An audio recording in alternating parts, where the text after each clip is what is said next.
Bonjour. Aujourd'hui, la recette du flow. D'abord, commençons par essayer de définir ce qu'est le flow. Parce que pour qu'une recette donne envie et prenne vie, il vaut mieux d'abord avoir une photo. Bon, comme une image vaut 1000 mots et que le flow ne possède pas d'illustration, je vais utiliser 1000 mots pour vous donner cette image. Essayons en 61 mots plutôt, sinon ça va prendre 1000 ans. Le flow est un état mental, on pourrait même dire un état de conscience dans lequel nous sommes dans une condition de concentration optimale.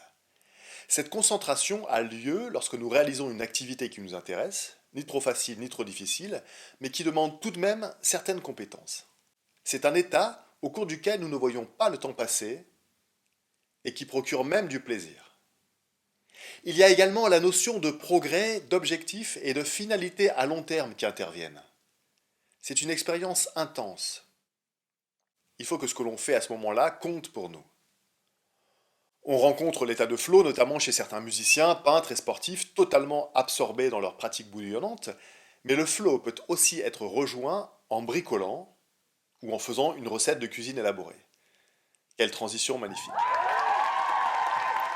Pour la confection d'une recette, il y a la mise en place, les ingrédients, les ustensiles, les étapes de préparation et souvent une astuce ou un conseil de dégustation. Allons-y pour tout cela dans l'ordre. Pour la mise en place, éloignez soigneusement les éventuelles interruptions externes qui pourraient vous distraire. Là, le niveau de difficulté est facile. La solution, c'est couper les notifications, mettez un petit mot sur la porte ne pas déranger. Ensuite, faites taire les distractions internes, vos propres interruptions.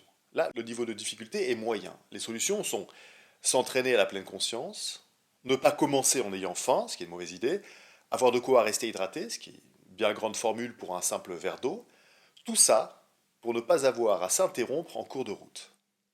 Petite astuce, si vous n'êtes pas familier avec la pleine conscience, pour commencer, essayez de ralentir votre rythme naturel, ou celui qui vous est imposé au quotidien.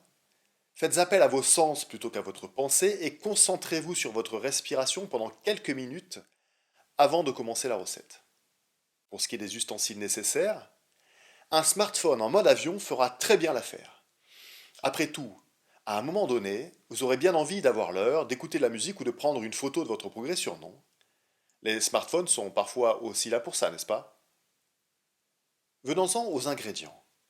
Je ne donne pas de quantité pour les ingrédients, d'abord parce que c'est subjectif, et aussi parce que l'on fait avec ce que l'on a à disposition. En premier, une bonne dose d'envie, une intention. Ça compte beaucoup en fait, pour démarrer et surtout pour réussir la recette. Ensuite, vous aurez besoin d'une belle tranche de temps. Dans l'idéal, plus que ce qui vous semble nécessaire de prime abord, car on se laisse vite emporter. Choisissez dans le placard de vos envies une activité, une pratique, une production qui vous plaît. Un peu difficile, mais dont vous avez les compétences. Pas trop facile pour ne pas s'ennuyer, comme laver lentement la vaisselle à l'eau froide par exemple, et pas trop difficile comme laver le chat dans les mêmes conditions. Il va vous falloir un bon zeste de concentration. Si la mise en place a été bien effectuée, ça devrait venir tout seul.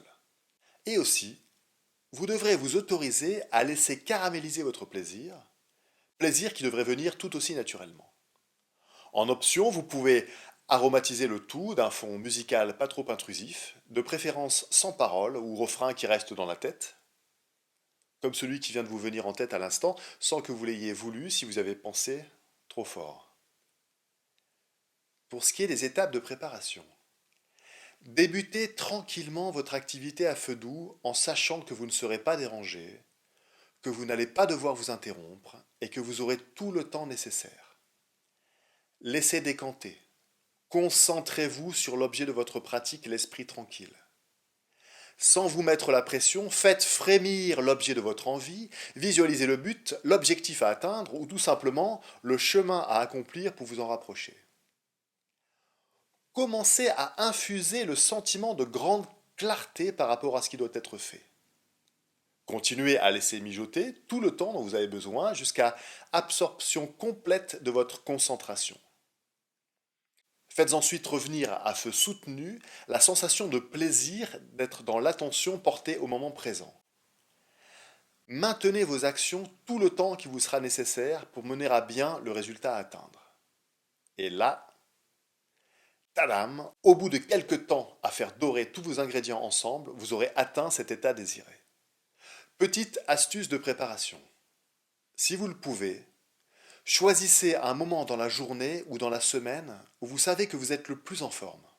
Car nous ne sommes pas tous du matin.